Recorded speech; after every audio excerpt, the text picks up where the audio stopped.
Zada sanju ko to bala lam gom che so nyomo ko pang che sanju ko to ma to che tu le ba zada nyomo ko pa la an lam ga ko ma tin tin ji nam sha sam ta che to ma to le lam gom che ne de la nyu de cha che da cha ju sim de to yu de she ra ma gom na de sanju ko nyomo pa tu ma de zada ni na ha ne to yu to ta to yu to bala an khap kare le tin to ko se tin ji nam sha sam ta yes he that is the nam sha ya nya ne ya de che ba chi sam ta che ne to yu to ba chi yes ne to yu to ne sa yu ko che sa yu to ba chi yin se ge ma de ti ri sho ge ge ta na ko la chi de di chi to ba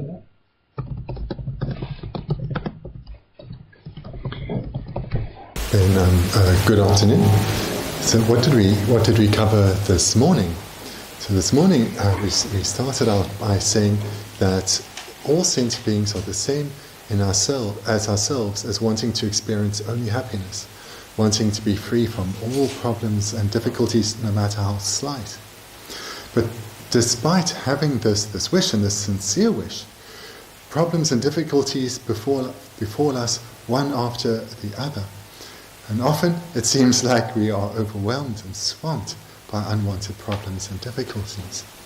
So this is the situation we as individuals find ourselves in, but it's also the situation of others.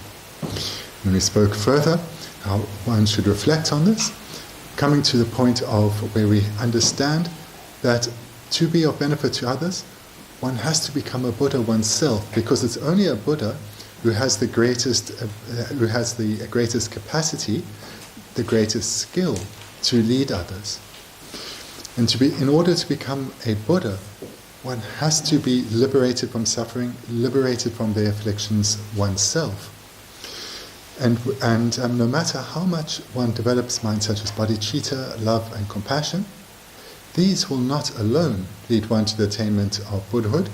Those minds alone will not lead to the elimination of afflictions.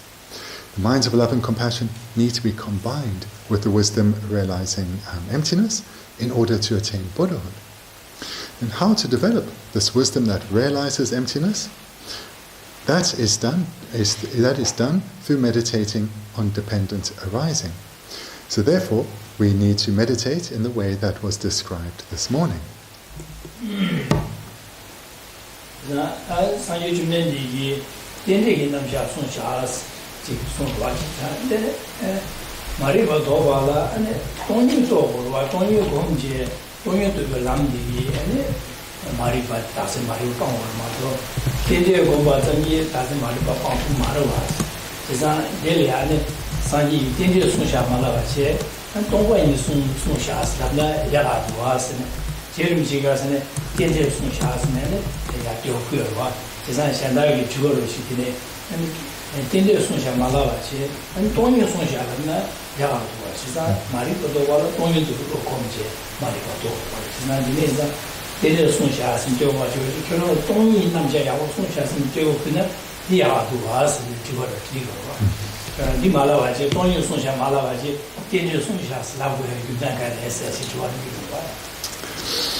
So hearing this then, hearing that the cause of all our suffering is this ignorance of self-grasping, and the way to eliminate this is through meditating and coming to realize emptiness. So cultivating the wisdom realizing emptiness.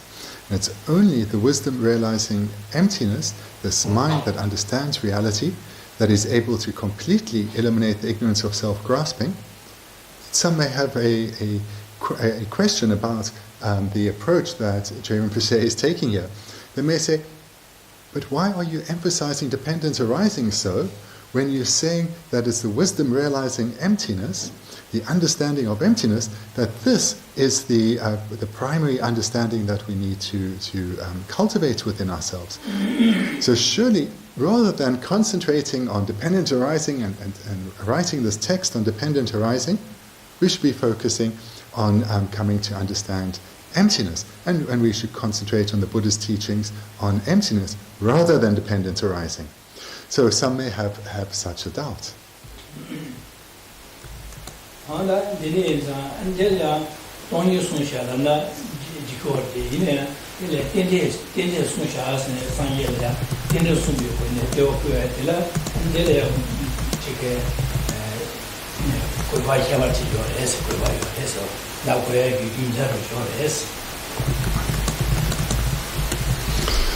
Certainly, it is good to concentrate on the presentation on reality, on emptiness, but so there's no fault in doing that for sure.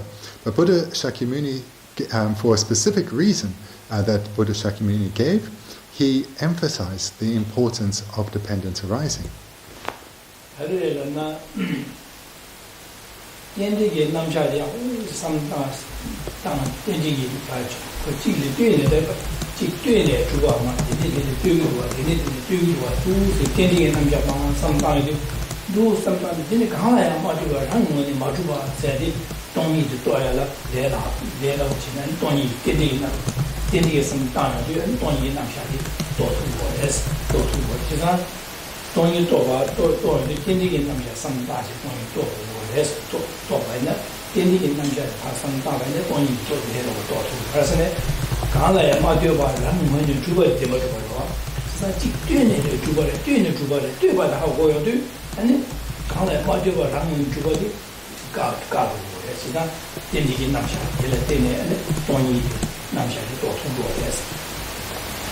And the reason that Buddha gave was that through meditating well on the presentation on dependent arising, coming to understand how one thing arises in dependence on another, this will lead one to understand that phenomena do not exist independently. They are not inherently existent or self-existent.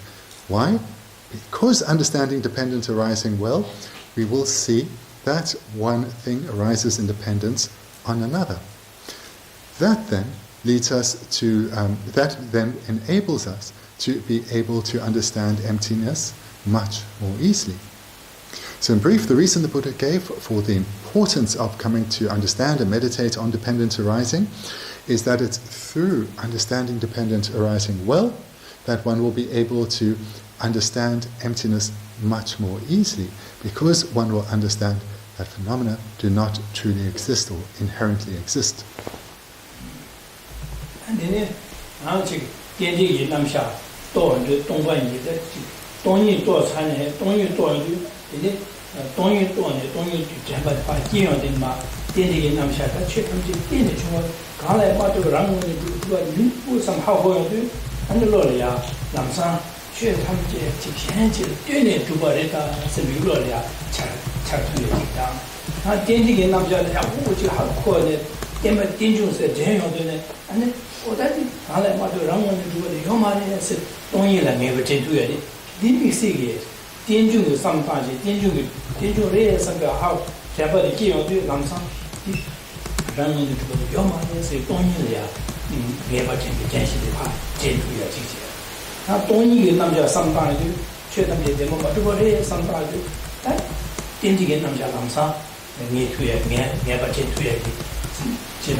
Thinking about dependent arising, as we've just said, thinking about dependent arising, we will come to see that phenomena exist dependently and therefore are not independent or self-existent, and therefore are not inherently existent. So in this way, as we've just heard, through thinking about dependent arising, we will come to understand emptiness much more easily. And then moreover, when we think about emptiness, we'll see that the phenomena do not exist in the way that they appear. They are empty of inherent existence because they are dependent arisings. So whilst this may sound similar, they are actually, the sequence is alternate. So what this is showing is the harmony of dependent arising and emptiness. When one thinks about dependent arising and sees that all phenomena that phenomena exist dependently, if one is skilled, one will then realize, come to understand that they are empty of inherent existence. They are empty of self-existence because they are dependent arisings. So to say that again, through thinking about dependent arising, we will come to understand dependent arising and emptiness. And then, conversely, thinking about emptiness, coming to understand that all phenomena are empty of true existence, or empty of self-existence, they do not exist in the way that they appear, we will then think about dependent arising. They are empty of inherent existence because they are dependent arisings. So a skilled meditator, learned and skilled meditator, will be able to come to understand emptiness through meditating on dependent arising, and through meditating on dependent arising will come to understand emptiness. So in this way, a skilled and knowledgeable meditator will come to see the harmony of dependent arising and emptiness.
So this point that's just been made, how some meditator who's knowledgeable will be able to meditate and will be able to come to understand the harmony of dependent arising and emptiness, is of great importance.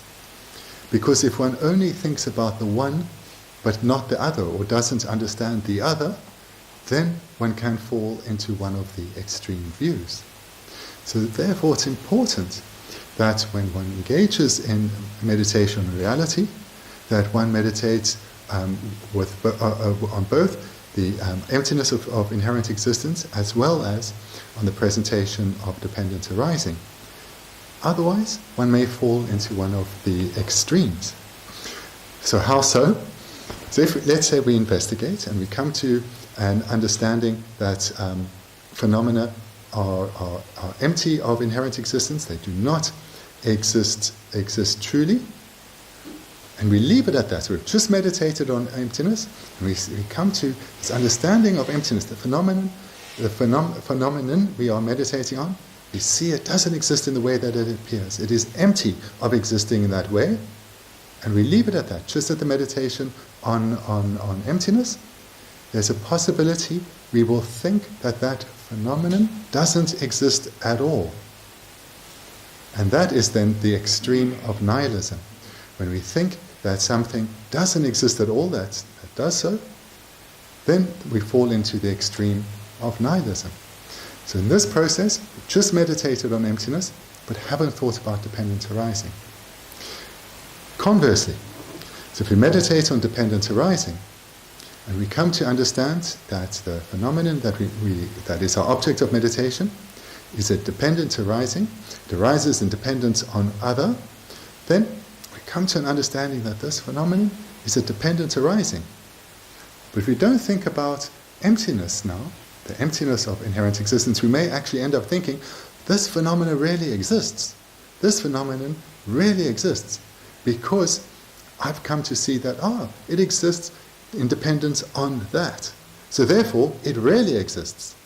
And it truly exists. It inherently exists. So one can then fall into the second of the two extremes, the extreme of eternalism.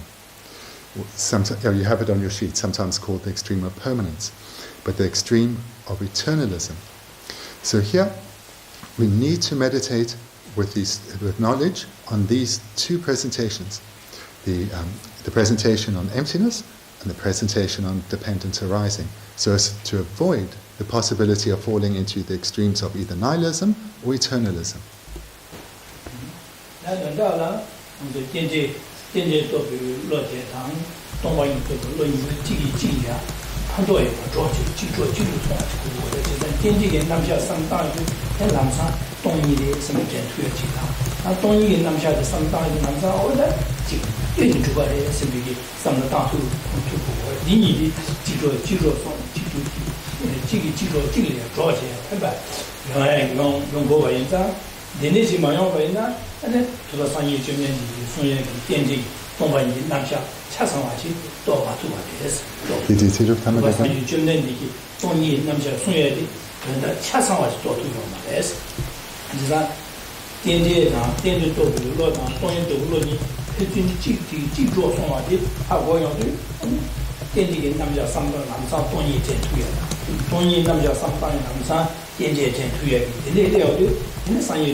So what we see with this is that if we only meditate on the one presentation, then we risk falling into one of these extreme views.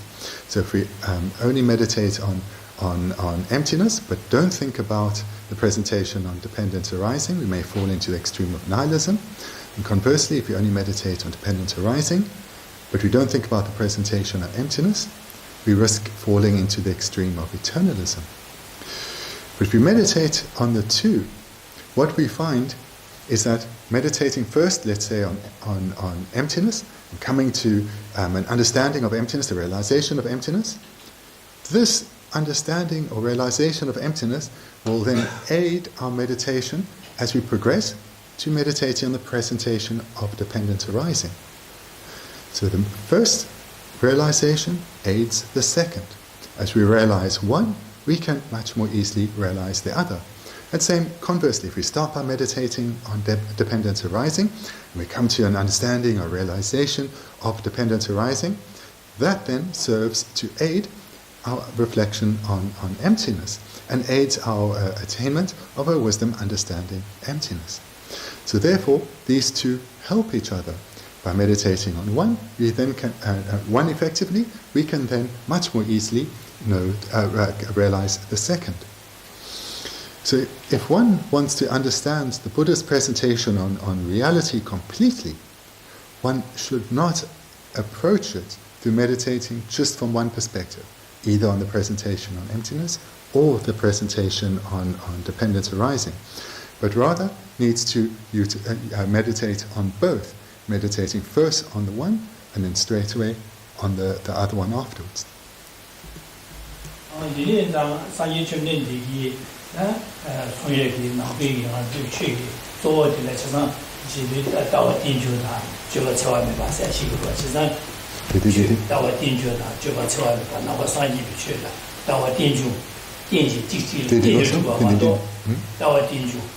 Juba Tsema Meba.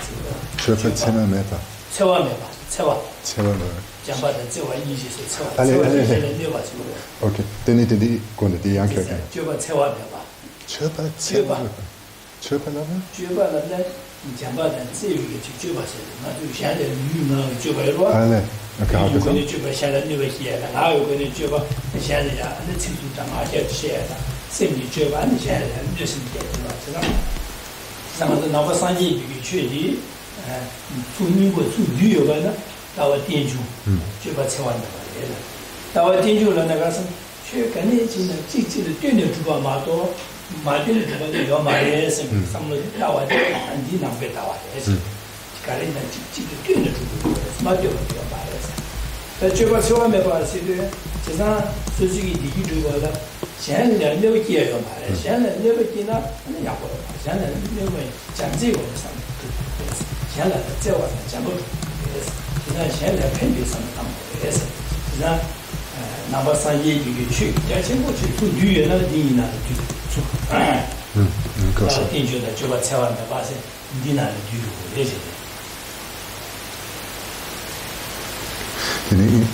Esame sapo cosa viene sapo kona teni tenjo kitawa de tsore de karisa ati yapo hakona teni shempane ki mare teni teni di katok teni gyula yamane de tsane shempa ropoche kare je cham gyula kari jamse jongile dire Juba kare ko shane tsewa che yo ma de shane never ki yo ma na wa sang yi chi ga shane never ki yo Shannon never can share the share, so Juba, and Shannon never Luma used to be going in.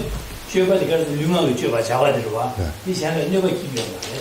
Then Shannon never keep your man of you, Shannon Champion. Is that a tower wasn't the Temple to Barretta, Tabu to Barretta, and Tawadi, Navimares, is not big. In Shannon, doing it to Barretta. Can't let go down on the Tuba, self-focus. Tanta critica tampa. To do Jana,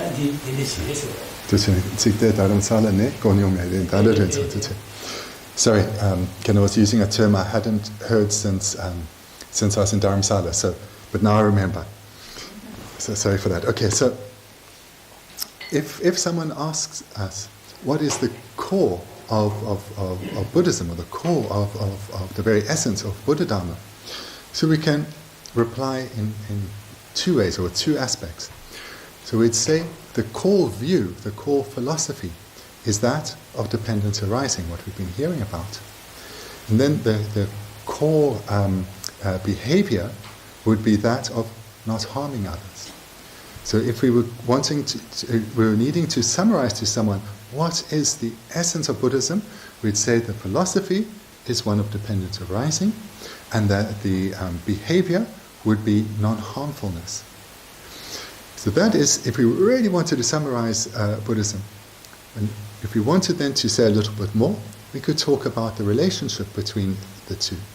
So through developing this view of dependence arising, coming to understand how one thing depends on another, this will serve for us to stop harming others, because we'll understand the process of causality at a more profound level, and that will then ensure we engage in the behavior that is at the heart of Buddhism, non-harmfulness.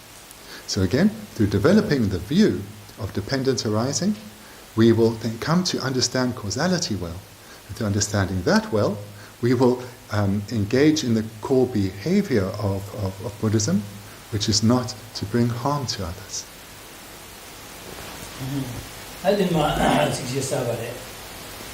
Now, and the Sanjay Jeremy, Sanjay Jeremy, and the Tinder Sunsha, Tinder Sunday, then the Tether Lama, when Kela, David Gon Sushi, Tinder Sonale, Masoriki, or teaching.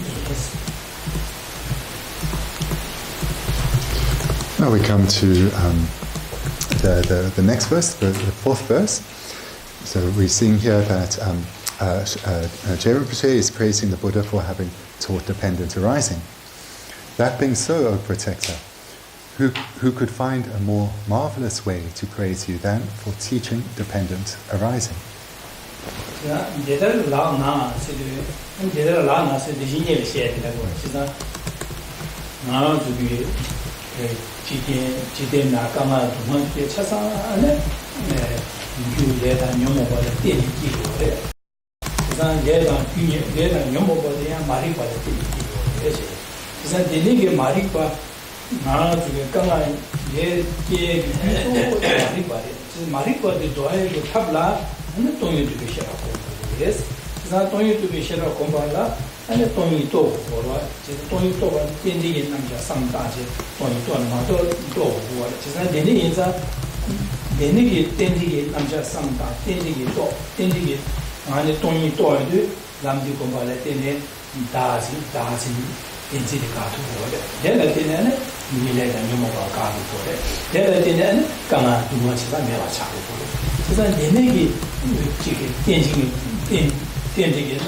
Datin Maripa de Pangikicheru, also Tombini, den Idee dann den Job gekola kann ich sagen.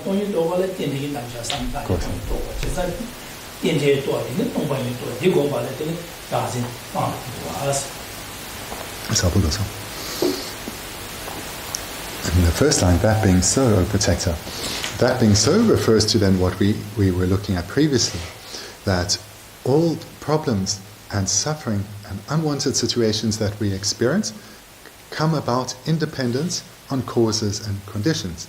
They are dependent on, the suffering arises in dependence on causes and conditions. And what are those? They are firstly are negative karma, and that negative karma is accumulated from the causes of the various afflicted minds. Destructive emotions such as anger and attachment and pride and jealousy and so forth. And then these two come about in dependence on, these two arise in dependence on causes, in particular the root of all our suffering, the ignorance of self-grasping. And then, moreover, so still looking at the term that being so, this also then refers to not only to the recognition on the process of the suffering and why we are suffering, but in terms of the antidote. And the antidote is to realize the mind that is, or develop the wisdom that is realizing emptiness, and that arises in dependence on the cause of meditating on reality through dependent arising, meditating on dependent arising. So this is what is being referred to by these first three words, that being so. Through this process, as we've heard, we've understood suffering and how suffering can be completely, entirely eliminated. And therefore, O protector, referring to the Buddha being referred to here as the protector, who could find a more marvelous way to praise you? So that's those first two lines in Tibetan, the first 2.5 in English.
The Buddha, of course, is a being that has perfected himself through developing all good qualities completely and eliminating all faults completely. So therefore the Buddha has a vast array of qualities that are worthy of praise. So we can think of physical qualities or mental qualities such as love and compassion, etc. But amongst this vast array of qualities that a Buddha has, the supreme one that is being identified here as being praiseworthy is that of the quality of dependence arising. And that's what we see here in the remainder of the verse. Who could find a more marvelous way to praise you than for teaching dependence arising?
As we see here, the Buddha is praised not for the quality of his wisdom of dependence arising, but specifically for having taught it.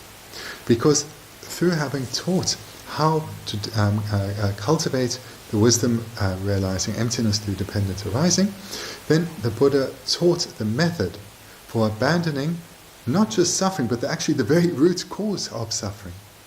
And not only how to abandon the root cause of suffering, but a vital component to take the practitioner to the exalted state of Buddhahood itself. So therefore, the text states that there is no one who could point to a greater quality that's worthy of praise than for you having taught dependence arising.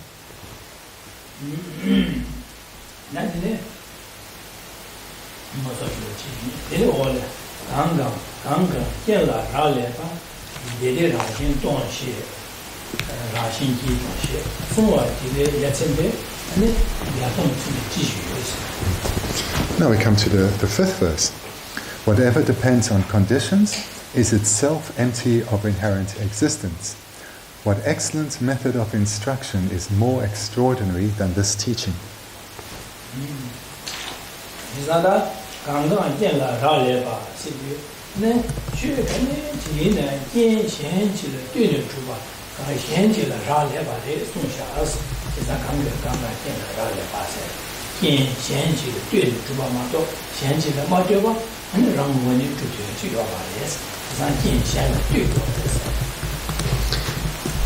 The first line, whatever depends on conditions. So here it's being said that all phenomena are dependent. They depend on others. There's nothing that is independent. So that's a part of the meaning of the first line.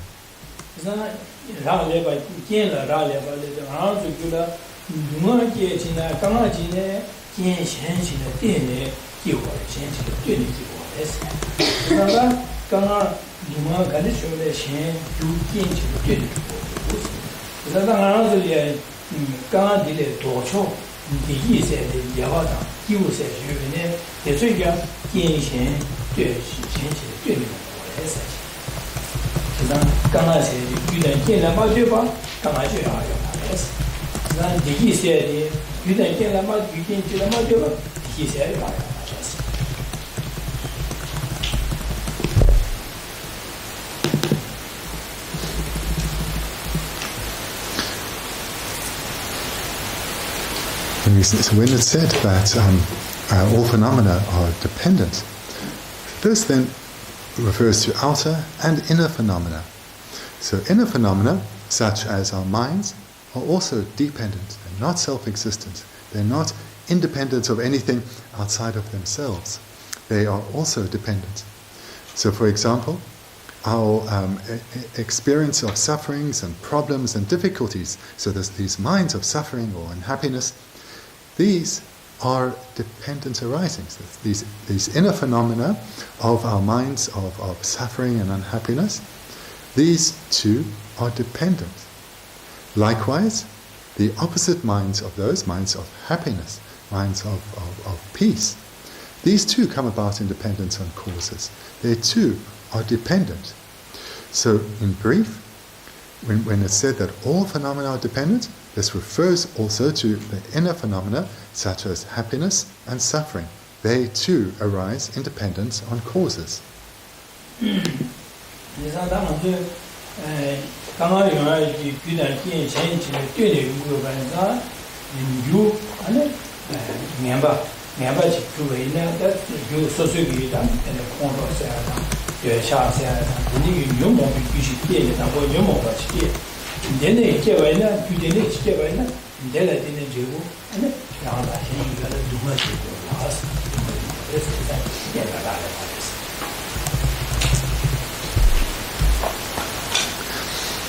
When we understand that all phenomena are dependent, we then will start to think, so from what cause, from a particular cause, what kind of result will come?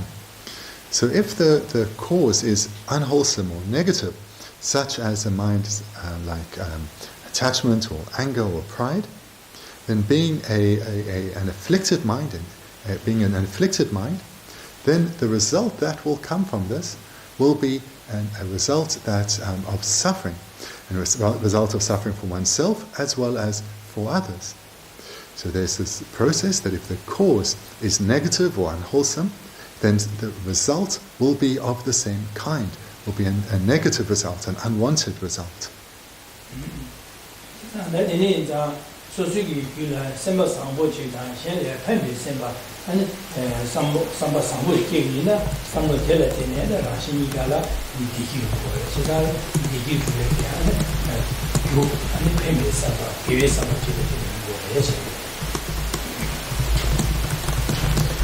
And the converse, minds that are opposite to that will have the opposite result.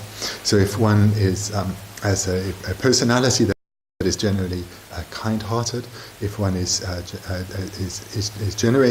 dominated by an altruistic attitude, then those minds will, being a cause, will lead to a result of oneself being happier, and moreover, our interactions with others being beneficial and bring happiness to others too.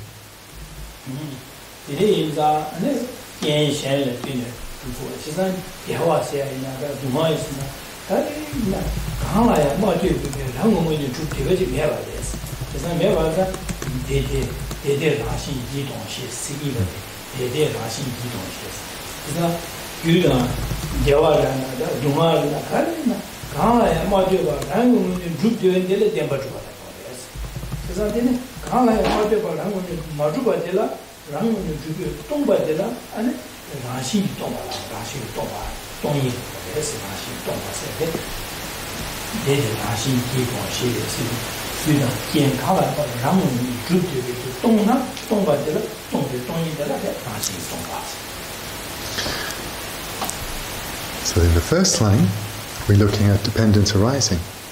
That phenomena, whether external, outer phenomena or inner phenomena, are dependent arising, such as happiness and suffering. They depend on causes and conditions for such a result to come about. Then in the second line, it says here, it itself, or that itself, is empty of inherent existence. So what is a dependent arising is also empty of inherent existence. It's because it is dependent. We see in the first line, it is not self-existent, but empty of self-existence, empty of inherent existence. So the first line again looks at dependent arising, the second line looks at emptiness.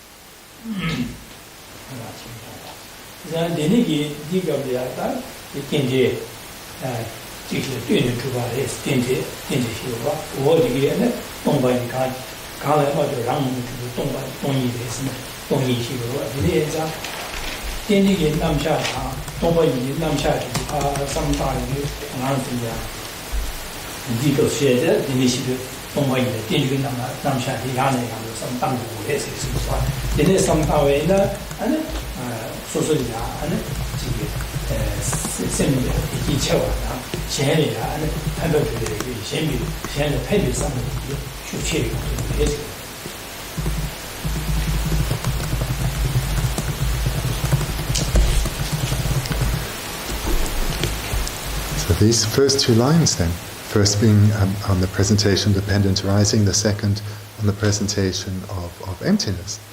This serves to make the point that was mentioned at the start of this talk, that when we engage in meditation on this topic, we need to meditate on these two presentations sequentially. Meditate on one and then the other. So perhaps first on dependent arising and then on emptiness, or conversely, first on emptiness and then dependent arising. And if we do this repeatedly over a sustained period, deepening our understanding, then this will have a more and more profound impact on us. And that will in turn lead to a stronger altruistic attitude arising within.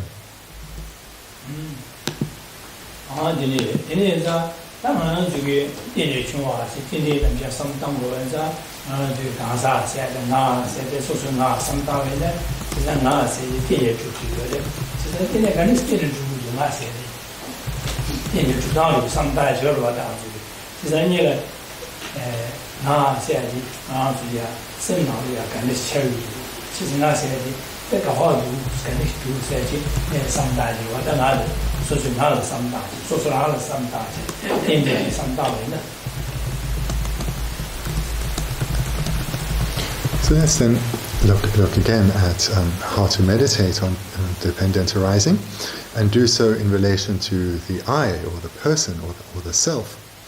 So we're going to look at this from on the presentation dependent arising. We want to think about it in how the I or the self or the person appears in relation to oneself. So how one's own identity, one's own self-identity appears to oneself.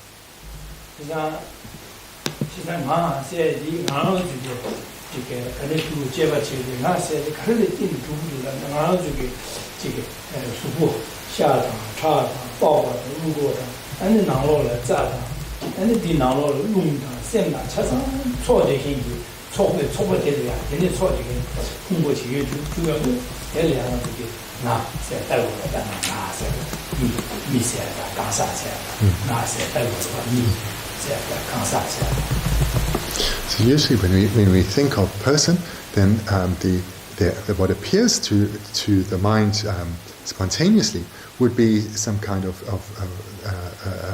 our body would appear in some way. And so we think of the body with all its parts together. So with these various limbs, the outer layers, the inner layers, the more subtle parts such as the energies and the veins and the blood within our body. So all of that together, accumulated together, we would then impute onto that self.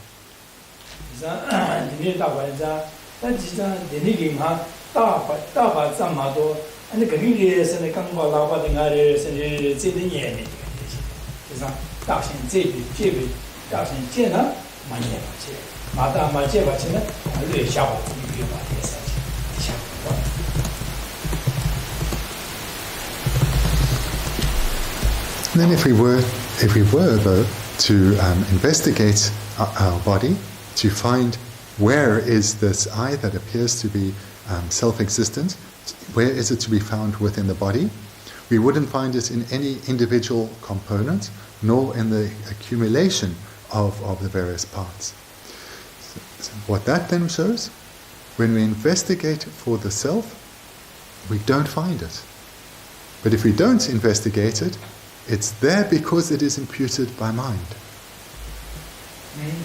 Denegi, Jizanda do sitting or do Jeva Chidangadi, Halaye, Matuba, Ranum, you keep a tomb, but the tomb, the Tony Jeva Tony Silva.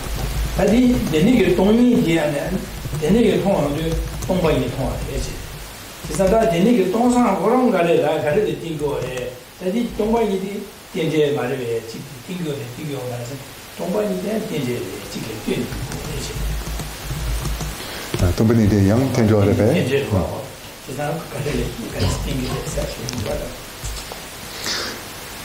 So when we investigate for the self within our body and we don't find it, and we see that it doesn't exist in the way that it appears, we then come to an understanding of emptiness. So we have there's an object, emptiness, and we have a wisdom that understands emptiness. So then, if we ask the question, so what about emptiness then? Is that also a dependent arising?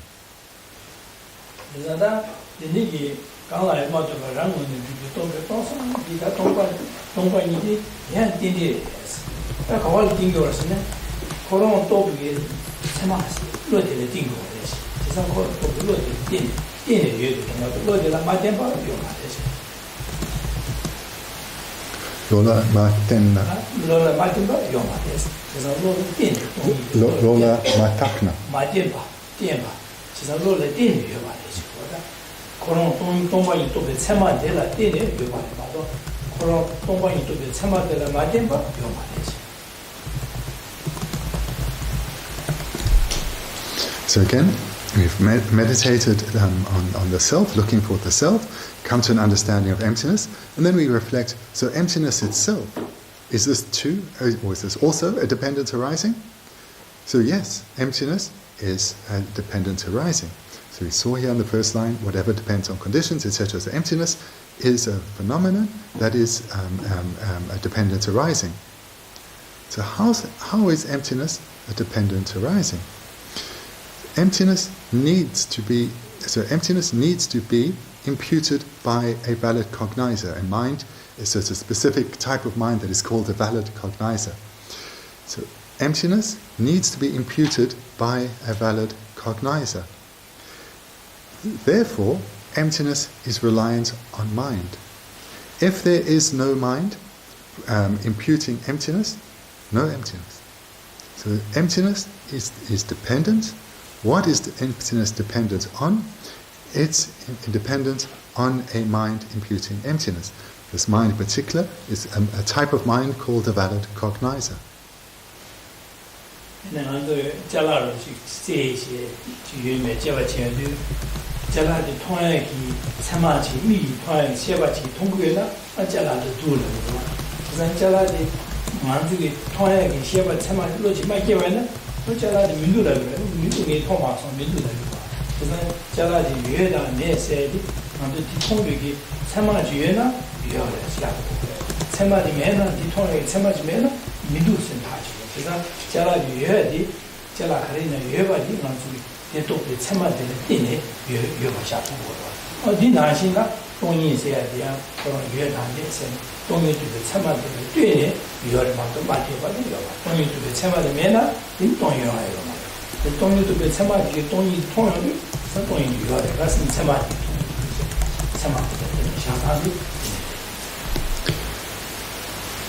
So let's try to understand this through taking an illustration that we are more familiar with.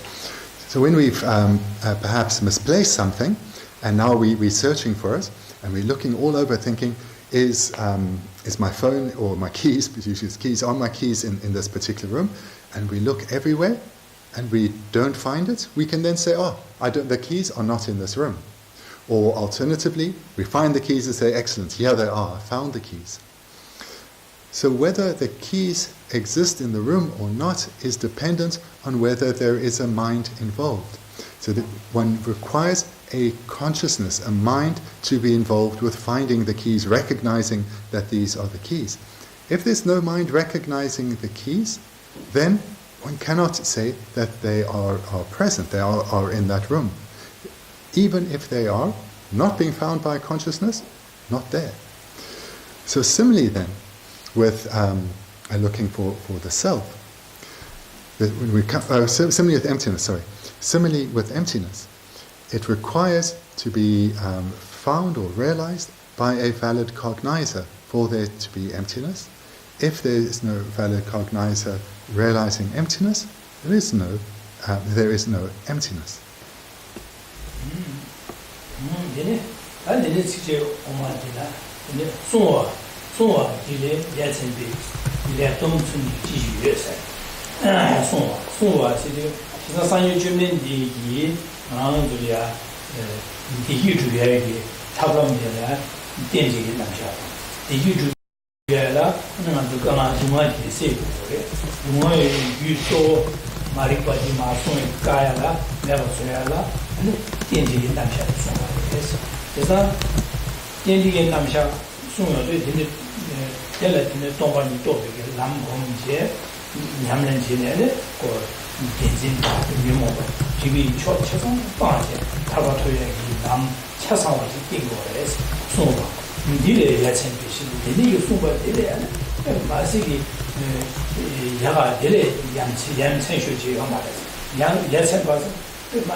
For us, the fourth line, more extraordinary than this teaching.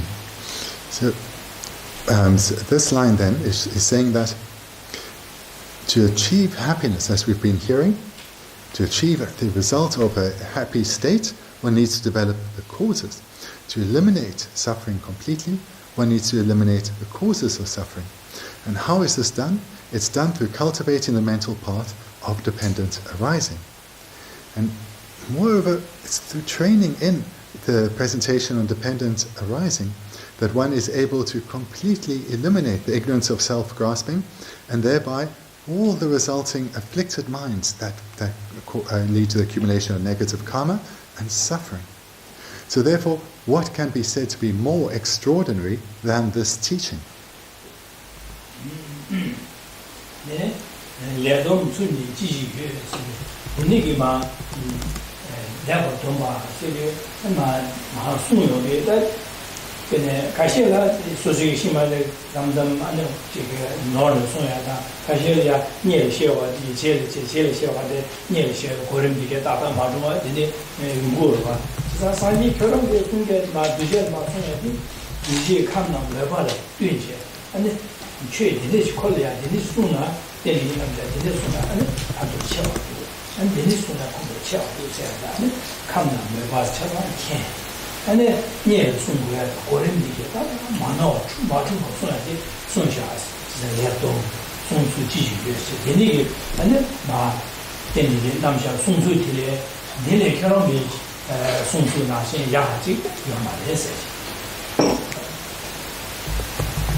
In our third line, what excellent method of instruction.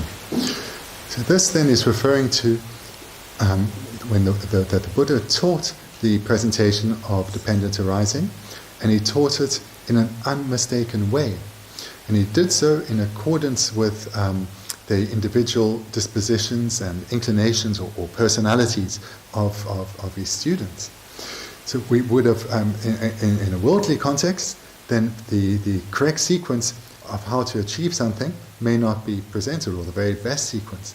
But the Buddha taught the unmistaken sequence in terms of how to cultivate the wisdom understanding dependent arising, and he did so in accordance with the individual personalities of his students. So therefore, there is no greater method or of instruction, or no more, there is nothing more excellent than this method of instruction.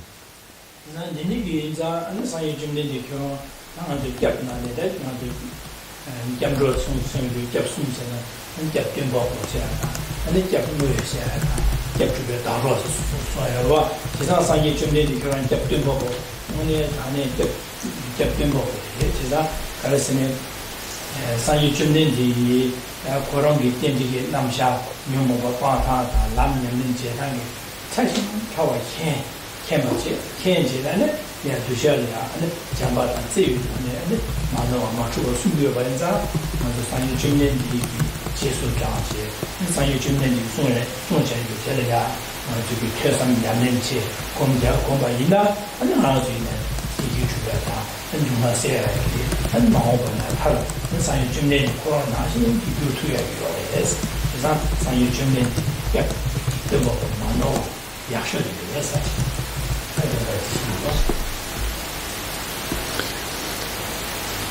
So therefore, the Buddha here so here we see the reason for referring to the Buddha as a refuge jewel. So we know from the three jewels, there's the Buddha, the Dharma, and the Sangha. So this now we should be seeing here why the Buddha or Buddha Shakyamuni is seen as the refuge jewel, as a refuge jewel, and that is because it's through taking refuge in this teacher or going to this teacher for protection. So instead of refuge, we can say protection. That we open ourselves to be able to receive. We open ourselves to receive his teachings and thereby cultivate them within our continuum. And through teachings, in particular such as this one on dependent arising, then all our faults, not just coarse faults, but even the subtlest of faults, they can be eliminated. So through studying and reflecting and then meditating on the teachings of the Buddha, then one can progress to a state where one actually attains liberation from suffering, a liberation from samsara.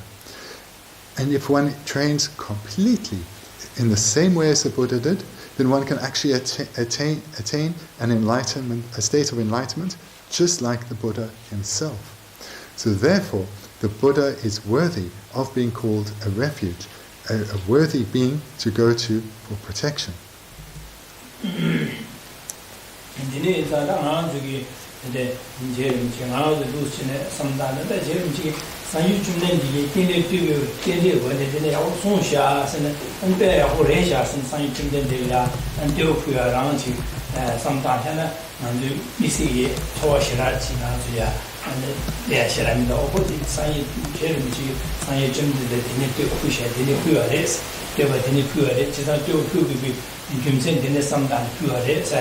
samdani mini Geshe di ngāzu samdori charamato misi yu tsuwashira lēs kari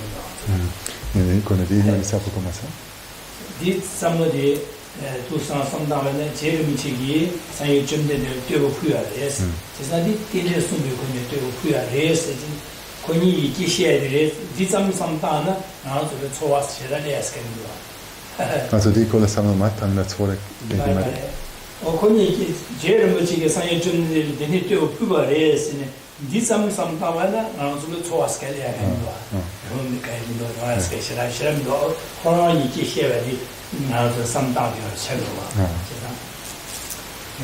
제일 지게 상에 좀 되게 또 그디 되는 수요에 되어 부여래 이때 된데 야고 송샤스 얘네 화가지고 요 말에서 송와레스지 요 부여레스 디삼 삼타나 나중에 소화시라래요 말이야. 해변이 시라요 말아. 샘구교시라 태풍도아.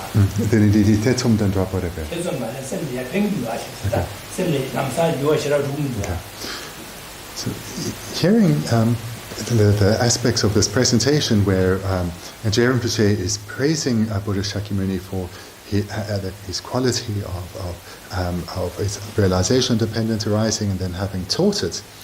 It's hearing about this, what seems like a conversation, Geshe Rinpoche talking directly or addressing the Buddha directly. So hearing this as the third party, it may not have much of an impact on our mind. Our mind may not move at all, just hearing about that aspect of the presentation.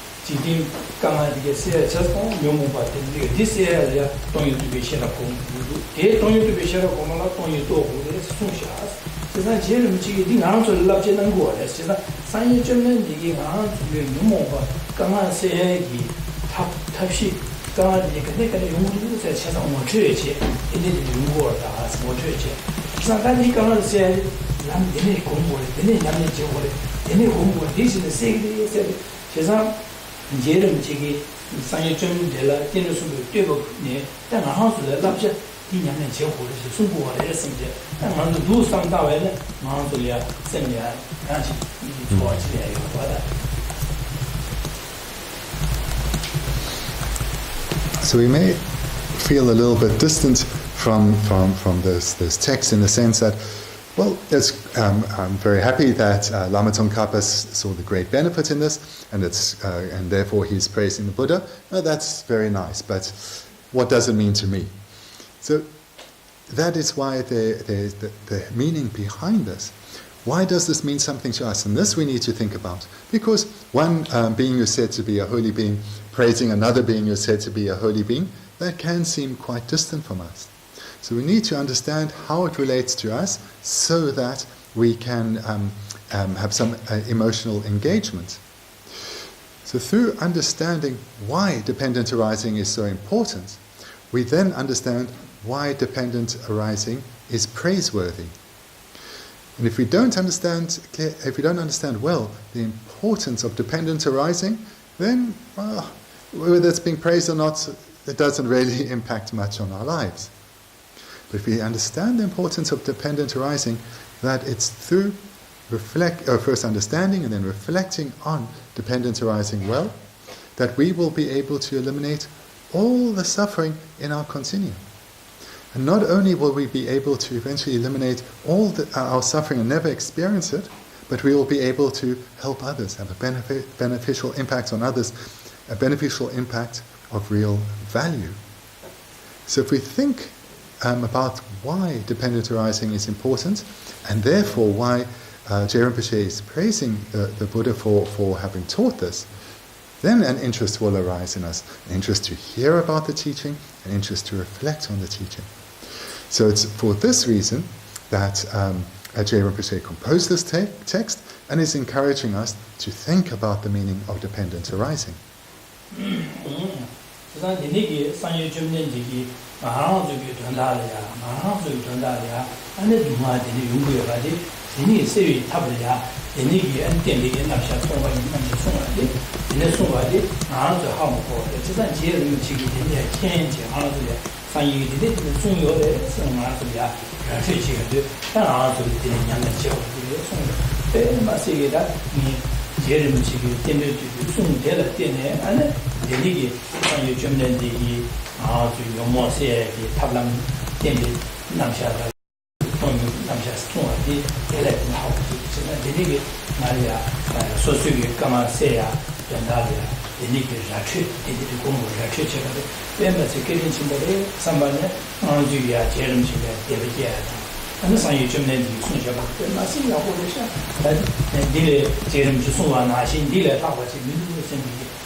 You drinking it? Okay.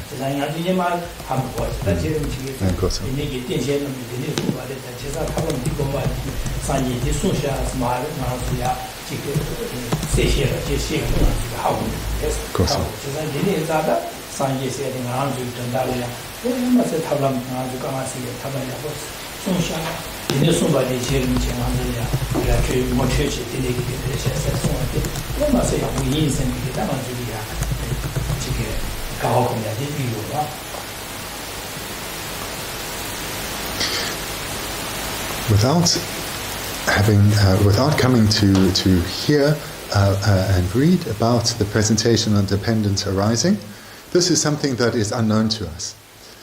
Without understanding this presentation of dependent arising, this not only is this unknown to us, but it's being unknown to us, its effectiveness is unknown to us. So in other words, through not knowing about the presentation of dependent arising, we don't know about this most skillful of methods or techniques for eliminating all our suffering, for eliminating all unwanted situations. But Je Rinpoche Lama Tsongkhapa, knowing that students do not have an unmistaken understanding of dependent arising, he composed this text in order to bring the unmistaken presentation of dependent arising to our attention. He composed this text in order to make what is currently unknown, to make it known. So thinking about that, then from our side, what we see, the joy and the faith and the devotion that is being expressed by Lama Tsongkhapa to Buddha Shakyamuni, those same emotions can arise within us towards not only Buddha Shakyamuni, but also Lama Tsongkhapa for having composed this text. Because through Lama Tsongkhapa coming to realize his emptiness, independence on the method of dependent arising, and this great joy arising within him, he composed this text expressing faith and devotion and joy to the Buddha. And through not just doing this verbally, but doing it through composing a text, he has passed on this method for freeing ourselves from suffering to all future generations of practitioners. So thinking like that, of our appreciation, our respect for both Lama Tsongkhapa and Buddha Shakyamuni will grow.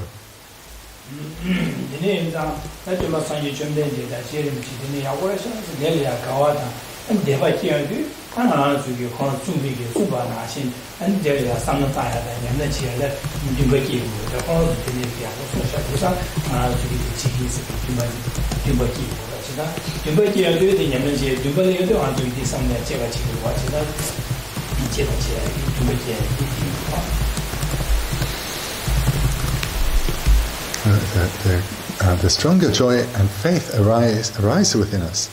Those being causes, they will lead to result. And what is the result? We will have more interest in the topics of the Buddha Dharma, in the teachings of the Buddha. We have more interest in the presentation from Lama Tsongkhapa. So, and why is that important? So why is faith seen as so important? Because without having faith or trust or conviction, then one's interest is going to be very limited. And if one completely lacks interest, one is not going to engage in activities such as receiving teachings, let alone reflecting or meditating on them. Conversely, through seeing the importance of these teachings, generating faith, we will have more interest. And more interest leads to greater effort into receiving teachings and to meditating on those teachings. So there's a relationship of dependency here, that the stronger the cause of faith and joy is, then the resulting interest will grow, and therefore the resulting effort and dedication we put into our study and our reflection and meditation will grow. So that's why faith and joy are so important.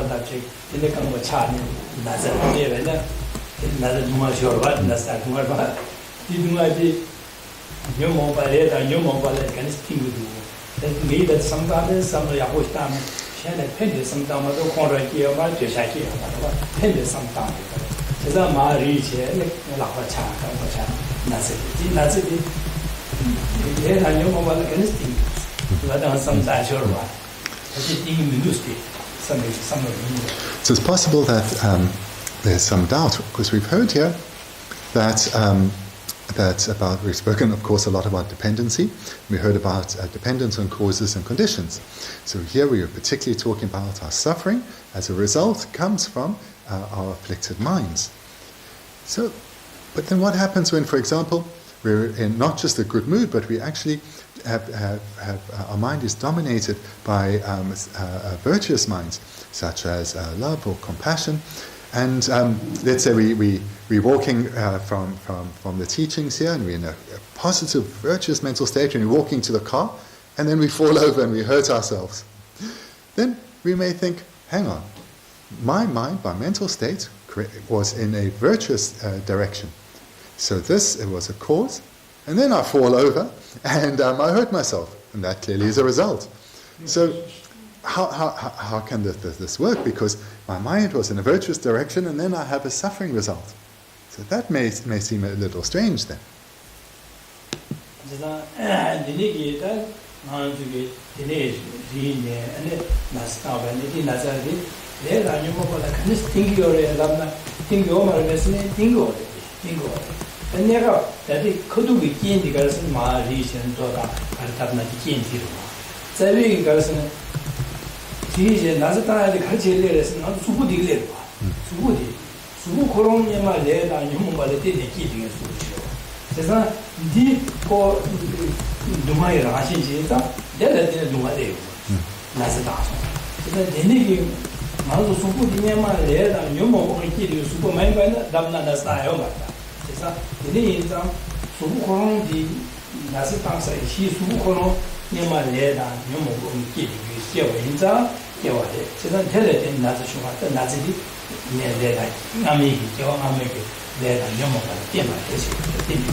Walking to our cars with happy, virtuous minds, stumble, fall over, and hurt ourselves.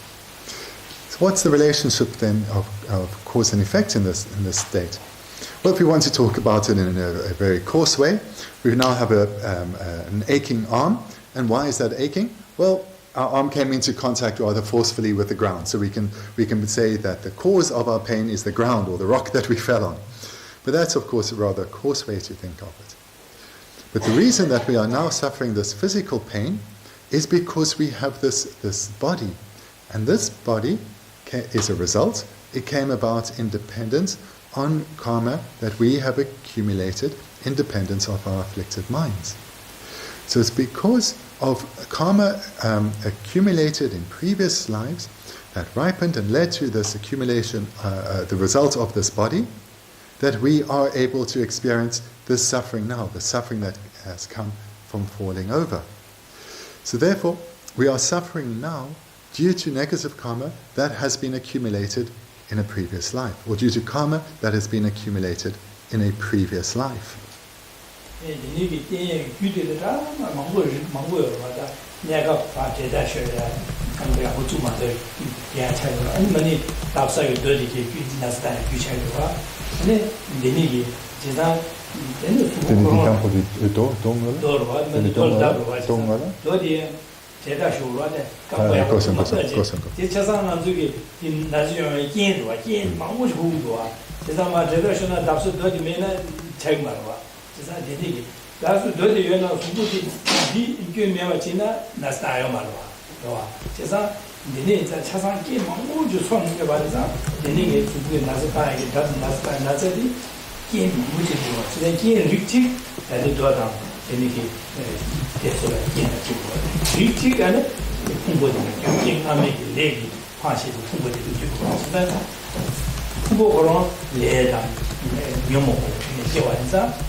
When we're thinking about karma, when we're analyzing and investigating, the point to take here is not just to think about, oh, from this came that.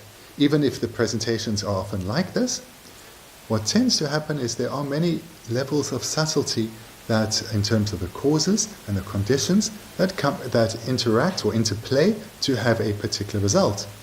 So in this illustration, we can say that the immediate cause of our pain in our arm is that we fell over, and secondly that we hit the ground, and maybe there was a sharp stone. So we have those three immediate causes that cause pain. But then there's also the cause that we have this body. This body then is something that we accumulated due to we accumulate. This body is a result of karma that we have accumulated in previous lives. So therefore, we can see that this body that we have now, these aggregates, these physical and mental aggregates, have come about in dependence on previously accumulated karma and afflictions.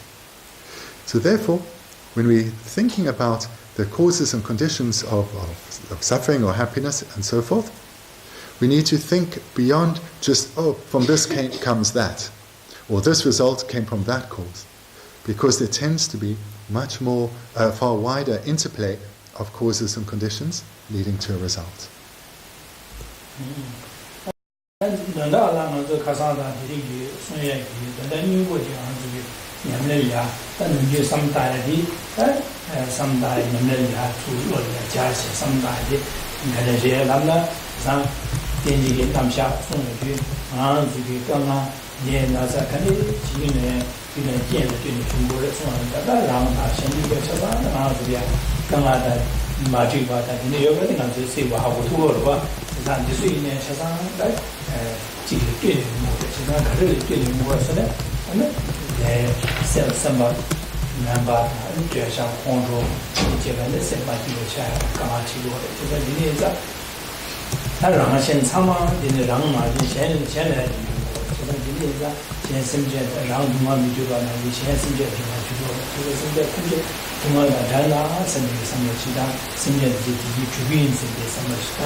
So how can we meditate on what we've been looking at here?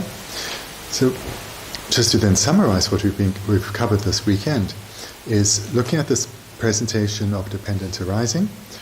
We've heard now many times that everything that we experience, everything wanted or unwanted, comes about in dependence on causes and conditions. And this is the situation for each of us individually, for all of us in this room, and for all beings. What we experience comes about, whether it's wanted or unwanted, comes about in dependence on causes and conditions. And as we've just heard a moment ago, when we look at causes and conditions, there is the obvious causes, but when we look just a little more, we'll see many others. And this is what we need to think about. So in brief, all the unwanted experiences we have come, all the various suffering minds, these come about due to causes of the afflictions and negative karma. So this is, we've looked at this quite a bit, and this we need to think about in some detail. And then apply our understanding to others. To have this recognition that the situation that I find myself in, the situation that I'm now coming to understand more clearly, is not unique to me, but is shared with others.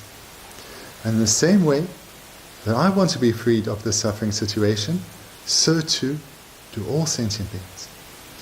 But for all sentient beings to be freed of suffering, they need to firstly have the information that I'm starting to gather now, and so as to have the ability to be able to identify what is meant by suffering, what those causes are, and how to eliminate those causes.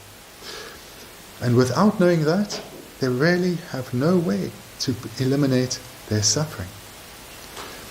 So thinking like that, and taking that step further to develop minds of compassion, wanting beings to be freed of suffering, and develop minds of love, wanting beings to experience only happiness, then one generates the wish of, how can I do that?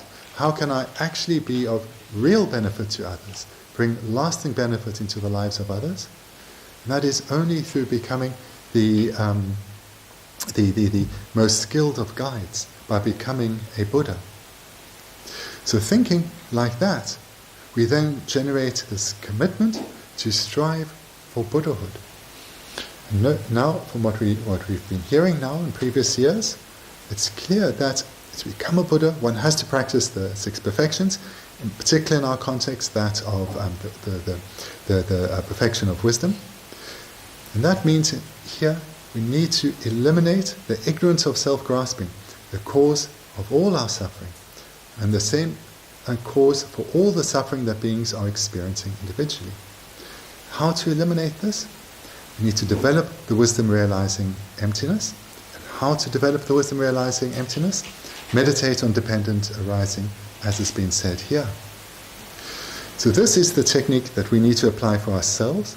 It's a technique we need to become skilled in, both intellectually but experientially, also both intellectually and experientially, in order not only to improve our situation and weaken our suffering, but to be able to become a skilled guide for others.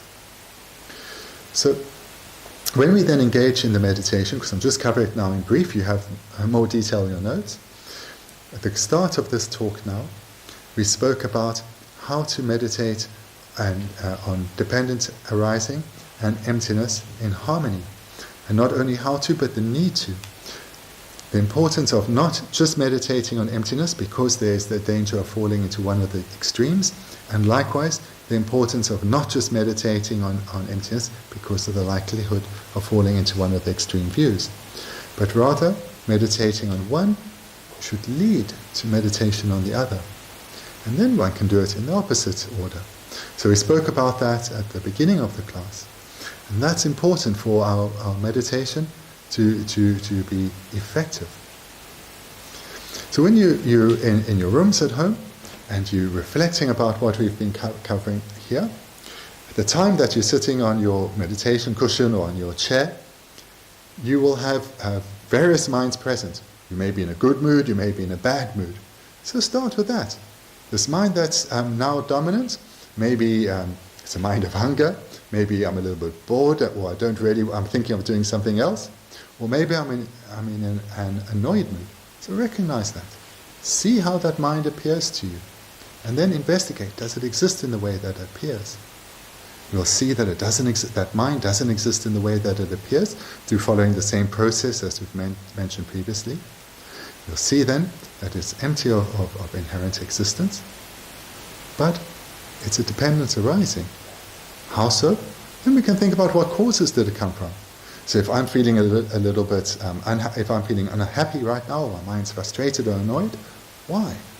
And we can look at what's going on in our lives, and we'll see the causes, the sequence of events, as well as we can impute what the karma has been accumulated in past lives.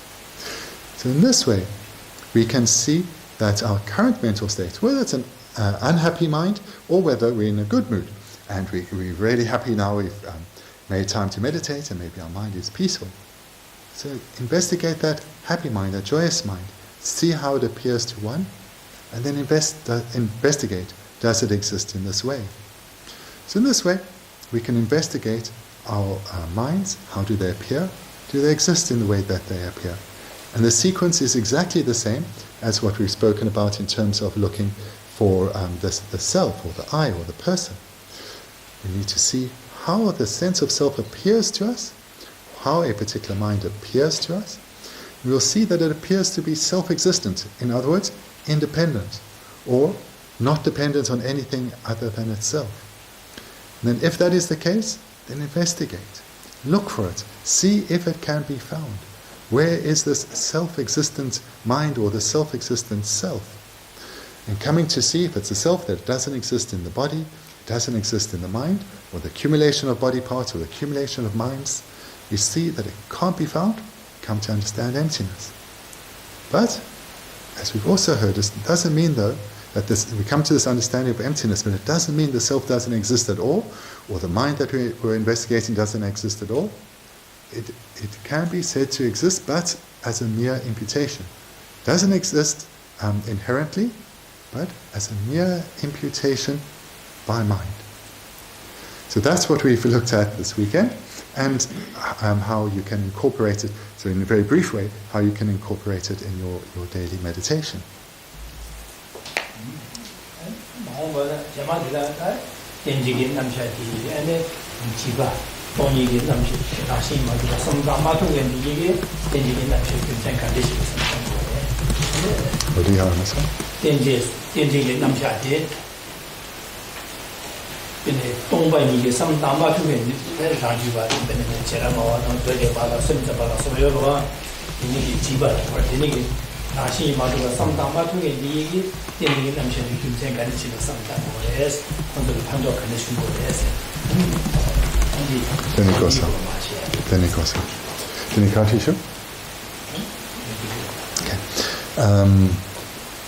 So that brings us to the end of this class now. So next time we'll continue at the next verse, and this then we'll be starting to look at the why is there need for those who don't have a correct understanding of emptiness. So those who do not have the view of the Prasangika, what is the benefits for them to think about dependence arising? So those who have a mistaken view of emptiness or of reality, why do they, or what is the benefit for them to think about dependence arising?